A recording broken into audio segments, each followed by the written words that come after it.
This was actually flagged for me by a viewer. Unfortunately, I'm sorry. I didn't save your tweet, and I forget which one it was, but thank you. They asked me whether I play Anno 2070, because that's one of the games that Ubisoft is decommissioning the online services for.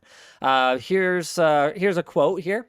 Closing the online services for some older games allows us to focus our services on delivering great experiences for players who are playing newer or more popular titles. And some of the ones that are being booted include Anno 2070, Assassin's Creed 2, 3, Brotherhood, Liberation HD, and Revelations, Far Cry 3, and Space Junkies. It's a lot more than that, too. It is a lot more than that. Do you want to actually pull up? Oh, source Ubisoft. This topic definitely needs a look at the Ubisoft website, because the notes are not complete.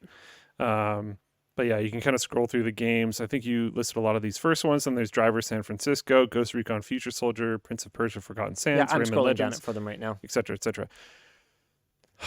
Now, we did some pre-show digging. We looked through some stuff. There's some oddities in here. I think what Ubisoft is really trying to communicate to people is that their own platforms are absolutely the worst.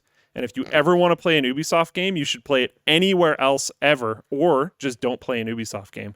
The reason for that, as you can you can dive through here and see all of this, if you scroll down to Splinter Cell Blacklist, there's something really interesting. If you look at what happens to PC, it says you are unable to play multiplayer, link Ubisoft accounts in-game, or use online services. If you look at Splinter Cell Blacklist for console, it doesn't say you can't play multiplayer. That is a consistent theme throughout pretty much all of this. If the multiplayer is handled by consoles, it's fine. If it's handled by Uplay, you can't do it anymore. And that is trash. And literally just means you're bad. So stop doing it. Start putting your games on like Steam or something. And if you're going to decom something, decom Uplay, because it's garbage. You are the worst one out of all of them. Give up. Worse than Origin? Yes. Okay. All right. I mean, what does Uplay do better than Origin? Well, download rates are faster on Origin. Yeah. Origin's actually stable. I don't think EA has decommed games off of it. Origin, the platform, is better than like EA games. Okay. Let me play devil's advocate here. Okay. If I am Ubisoft and I have specific infrastructure set up to run multiplayer for these games that functionally nobody is playing multiplayer that takes borderline no maintenance.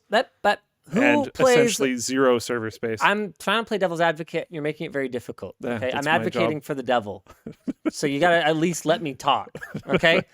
I have to maintain these online services that are specific to these games, to these titles. Functionally, no one is playing them. I mean, who is playing Assassin's Creed 2 multiplayer? Probably no one. Literally, probably nobody is playing Assassin's Creed 2 multiplayer. I would argue there are alternatives. Okay, can I finish, Luke? I want to advocate for the devil here. Okay. I have a hard enough job as it is without you interrupting constantly. Why wouldn't I take those resources and reallocate them? As a developer, as someone who leads a development team, what is pretty much the worst? Sorry. Really mature. What is literally the worst, like, anchor that drags back current development? Just code rot maintenance, stuff like that. Yeah, maintenance, for sure. And are there potential security concerns with having these services running when they are not being maintained? Probably very minor ones, but probably yes. Probably. Okay, so devil's advocate, is it not in the best interest of the current game player base that they discontinue these services for older games that nobody is playing? The best interest that they don't do anything. I'm advocating for the f***ing devil. What am I supposed to do? I don't think this is an extensive amount of work, to be completely honest, considering, as far as I can tell, the console maintainers just don't care at all. Because like if Ubisoft, and we'll talk about not caring at all a little bit more later when we start talking about Space Junkies specifically, but if Ubisoft is discontinuing support for multiplayer, you think the consoles would be like, oh sweet, we get to drop it too? As far as I can tell, they genuinely don't care because it is such a small amount of work. It is so small. It takes so little. There's even little things like, oh, the ability to download DLC is being turned off. Yeah. Why?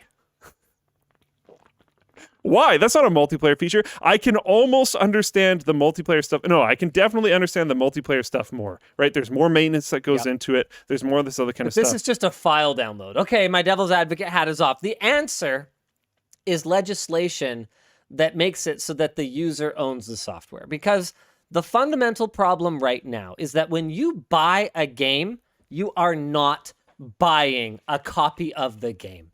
You are buying a license to use the game, whatever state it happens to be in.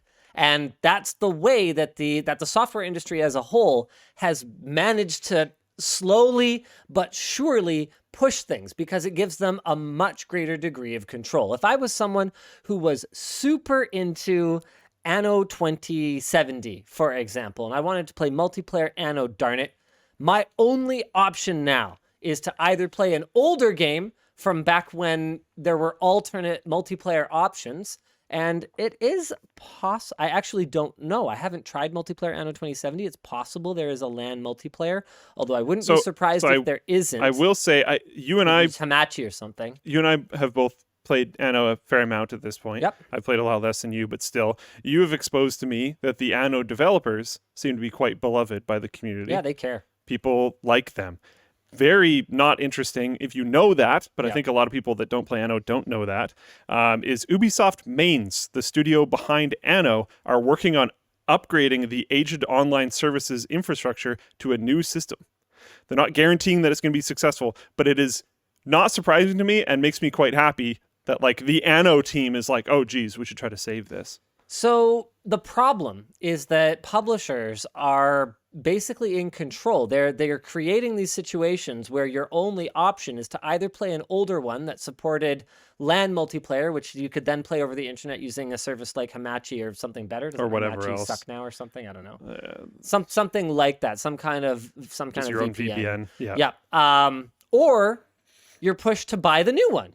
The newer one that gets them more money, because as we know, gaming has gone from a product that you buy and then you own to a service that you are expected to continue to pay for. And if you think that this is the only manifestation of that, I mean, we need to look no further than that tweet I sent out earlier this week about Diablo Immortal. I don't think we're ready for this yet. We'll talk about that soon. But first, the solution to this is pretty straightforward, but it would require a grassroots movement that I don't see any foreseeable path to. Because a lot of these games that are going to die because of this don't have huge player bases. So it's not throwing anyone up in arms enough. This will be one of those things where slowly, silently, gaming will have changed completely. We're going to wake up one day and we're going to go, holy crap, I want to play that game from 10 years ago that I loved, and there is literally no way to play it and enjoy it with my friends or my children because it has been wiped from the face of the earth. What we need is legislation that forces these companies to, if they are not going to maintain it. We can't force them to maintain it. I mean, that's fair enough, right? Fine, you released this product and we bought it, and ultimately, you know what, you can't maintain the service for it anymore. Okay, but if there's a community that is willing to put the effort in or the resources into it, they need to open source it then. It's that simple. You must either maintain the tools or release the tools. Yeah, like Subcom, right? Yep. Super, super cool. I also think I would like to make a note here. There's a lot of things we got to talk about, but I'll talk about this very shortly. My family, like my brother, my dad, and I, and Joe, actually, have been playing this game called SnowRunner. Mm-hmm. My dad's super into it. That's really cool. The multiplayer is rough. There are often disconnects, and if you disconnect, you lose all your progress from that section. That one player just loses because you go all the way back to the garage and it's a trucking game. And it's like, man, if I could just host this server on my local computer. Yeah. this probably wouldn't be a problem. But we Or have on to a go cheap through. server in OVH or something. Sure. Yeah. If I have some way to control this won't actually be a problem. And that makes it so that there's less maintenance and stuff for the companies to actually do. In a lot of situations, I think dedicated servers are the option and the answer in these cases. But moving on, you just talked about not being able to play a game that's 10 years old. Yeah. Now we have to talk about Space Junkies. Right. Space Junkies is 3 years old. Is being decommed right now. It is not highly rated. I don't think a lot of people play it, but it's a multiplayer only online VR game from 2019 that is getting decommed. There's some other interesting things as well about this. If you look at the decom list and you find Space Junkies, This is that game that I tried that made me absolutely nauseated in like Yeah. 30 seconds. yeah, I've been trying to figure out what freaking game it was because I've talked about it before. Whenever I talk about nausea in VR, I'm like, yeah, I'm usually pretty good, but there was this one awful game I played. It drops you, at least this was if this is the one, it dropped me right into the game with an open mic, and everyone else had an open mic. So it was literally remember you like talking going about back this. to original Xbox days of just children shrieking into your ears for no reason. There was no obvious way to turn it off, at least quickly. I think I did figure it out eventually. Yeah, if this is the game I think it is, then it's a fucking awful game. yeah. And Anyway, carry on. On here, if you look at it listed, you notice how all these things I'm have going to your like screen. okay, yeah, sure. Splinter Cell Blacklist, it shows PC and then consoles, right? There's Yep. two different things happening. There's the PC happening, there's a console happening. Space Junkies, it only shows PC, HTC Vive and Oculus. I think they maybe forgot that Space Junkies came out for PS4. So I have no idea what's happening to Space Junkies for PlayStation VR because like they don't list it. So maybe you'll still be able to play it on on PS4. What I do know pretty much for sure is they're decomming it for PC, right? Except you can still buy it for $27 on the Ubisoft store. They're decommissioning it in like what is it, like 2 months or something? Wow. It's still purchasable. $27. Why? Oh, so much of this is just so annoying. And to be clear, if you enjoy Space Junkies, maybe you have a different opinion than I do. That's fine. That's super cool. That's super And normal. this sucks for you. And this sucks because if they were forced to make the tools available, at least if you and some friends wanted to get together and play some Space Junkies old school style, you'd still be able to. Now, this experience, however good or bad it was, is gone. And you might not care right now, but there's releases in here like Far Cry 3. Far Cry 3 is a really legendary game. Yep. You might think right now of the Far Cry series being extremely cookie cutter. It became cookie cutter off of the success of Far Cry 3. Far Cry 3 was so successful that they're like, we're just going to make this game for 10 years. And they're making it so that you can't download or install DLC. Like, no, I'm not sitting here thinking that a ton of people are playing Far Cry 3 multiplayer. But I do think that someone might feel nostalgic about Far Cry 3 down the line and want to go back and play it with all the DLC, and now they can't. The bottom line is that the games industry has just consolidated to the point where I feel like it's so difficult for a small independent studio to compete. And the large players are so focused on how to extract the greatest amount of money possible from their audience that there's no room for anything else. These smaller niche experiences, no matter how little they cost to continue to maintain, are just not even worth the time of bringing up to an executive Because they just to don't present care. the tiny budget that is required for it. So it just gets cut. And this finally does come back to the tweet that I posted earlier this week, where I said something along the lines of, it's probably easier to just pull it up at this point. Something along the lines I've got of, it, actually. Oh, you got it too? Okay. No, I don't. Whoops. There you go.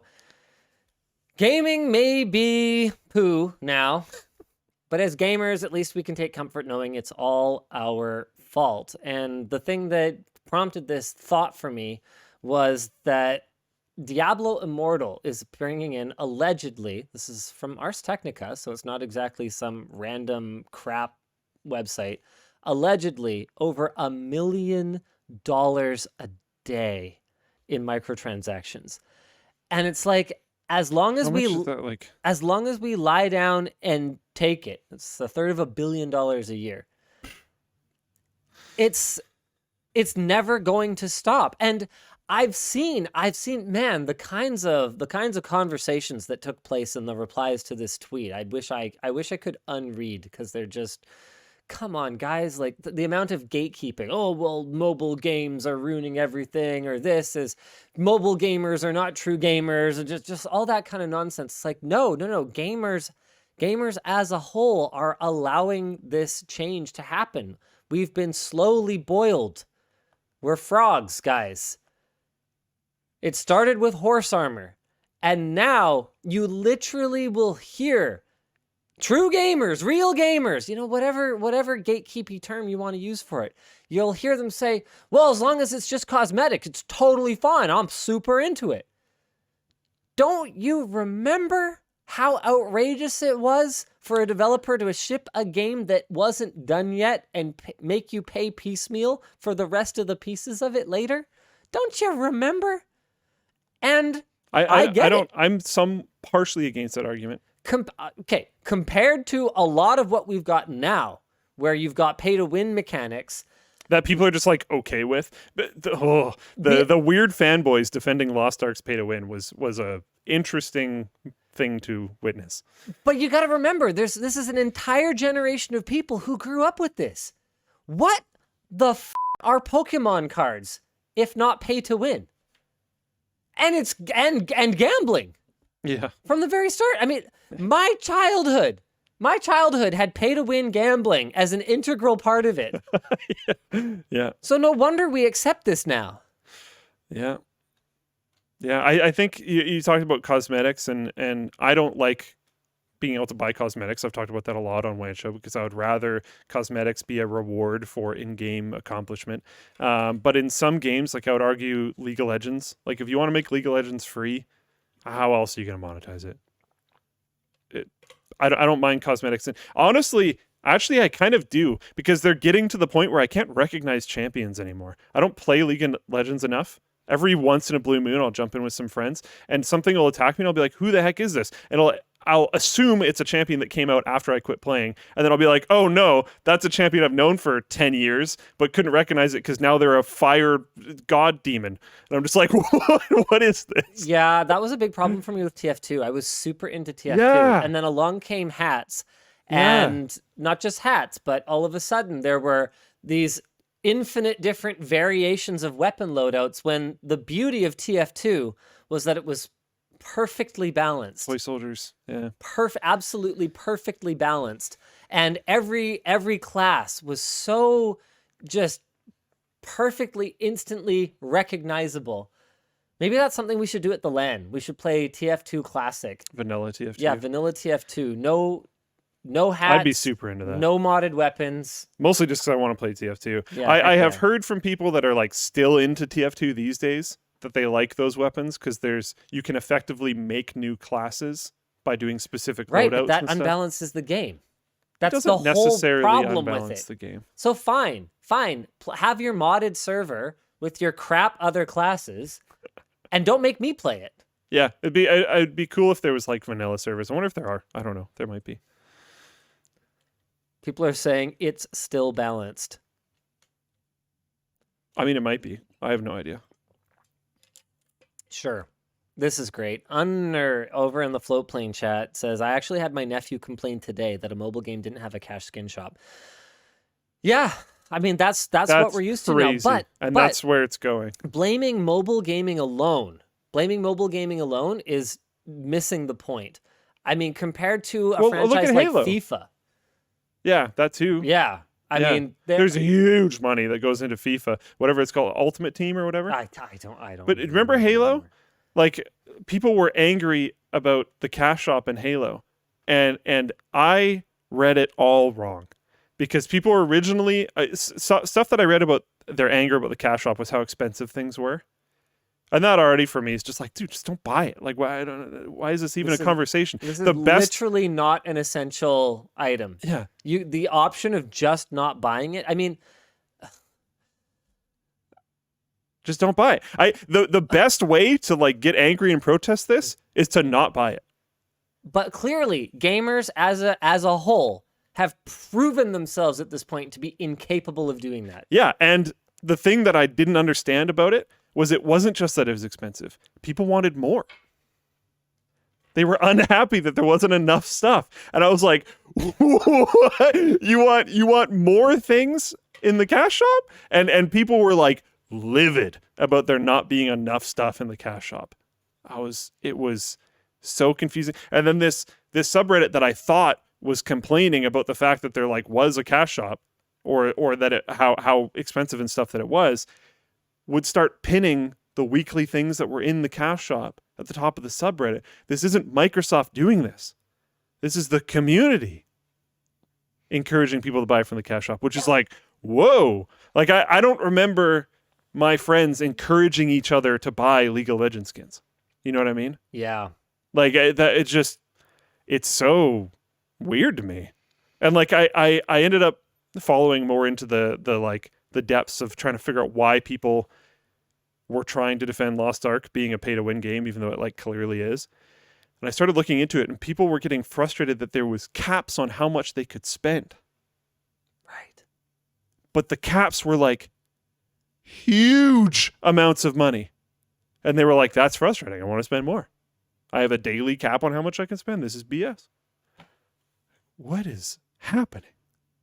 What is going on? Yeah, I don't know. I have chats with my son, and actually my daughters too, now that they're getting into gaming more, that goes, what is this? Does this exist in the real world? No. Do we spend money on this? Nope. Okay. Cool. Like, I just... Yeah. I have stuff. I have bought cosmetics. Like I bought Rocket League for like $4. I think like it's a fair. million years ago. Up to a reasonable sticker price for a game. Yeah. Somewhere in the neighborhood of $30 to $100, I think is fair. And I have no problem to a point with DLC, as long as it's, I mean, and again, maybe it's just a generational thing, as long as the DLC is styled after something along the lines of an expansion pack. If it's adding substantial content, then absolutely. Exactly. Like I have, oh man, I've spent like probably $150 on Anno DLC. But every time content. it's like adding an entire new like biome that you can explore, and like new characters and new missions and stuff that clearly wasn't actually part of the original game. Like we've talked about this before too. Like I don't feel like I need a new Anno. No. More stuff to do, more things to explore, more new mechanics, stuff like that sounds great. Yeah. I don't need like new graphics or it to be set in a different environment. I mean, there was the Arctic one. Yeah. So like, yeah, I mean, I don't need a new Anno. That's fine. Just give me more DLC stuff every once in a while. Yeah, Beat Saber DLC is another example of what I would consider to be good DLC. More content. You licensed songs. You actually like did work making new maps and stuff, and I have no problem with that whatsoever. You want to talk about cash shops and adding skins? What about Twitch bits? Yeah, I think we've unanimously always said Twitch bits are crazy. Yeah, don't use them. Don't give us Twitch bits. Don't give us Twitch bits. Why? Why are you giving Twitch like is it like half this wasn't the money? the gotcha that I think you thought it was. We literally tell our viewers, hey, don't send super chats on YouTube. Do not you don't get anything. We made it so that you Twitch. get that part for free and you also get merch. So we wanted to give you something. We made merch messages so that you can just you can interact with the show, and you also get your order in the mail. Yeah. It's not just nothing. You actually get something. Yeah. Yeah, and like I was talking about Rocket League, I bought it for like $4 and then I ended up playing it like crazy. So I bought some skins, I bought a season pass at one point. I put money in that I thought was highly appropriate for the amount of time that I played the game. And then they were bought out by Epic and then I stopped. Yeah. But like whatever. That was a thing. When it was like Insomniac Games or whatever it was before, I was like, yeah, this is a small studio. I want to support. I really like this game. I really like that there's like this competitive but like extremely family friendly. It's literally just cars driving around game that is able to make it like that's cool. I want to support this. So yeah, Yeah. why not?